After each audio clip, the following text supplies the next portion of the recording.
Guys এখন 11:30টার মতো বাজে। তো আমার সোনা পাপাকে অনেকক্ষণ খাইয়ে দিয়েছি, মোটামুটি ওই 8টার সময় করে আমি সোনা পাপা দুজনাই খাবার খেয়ে নিয়েছি। আর আজকে ওর পাপা এখনও আসেনি, আজকে আসতে লেট হবে, মোটামুটি 1-2 বাজবে আসতে। আর ওকে আমি একবার খাবার খাইয়ে দিই আর ওর পাপা এলে একবার পাপার সাথে খাই। তো এটা রোজই অভ্যেস।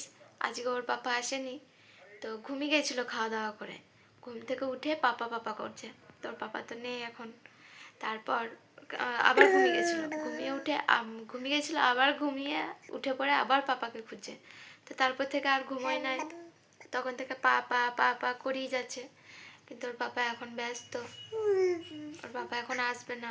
যতক্ষণ না আসবে ওর পাপা ততক্ষণ ও জেগে থাকবে। আর ওর বাবা আসবে, ওকে কিছু না কিছু খাওয়াবে, একটু খেলবে, তারপর ওর পাপার সাথে ঘুমাবে। দেখো এখন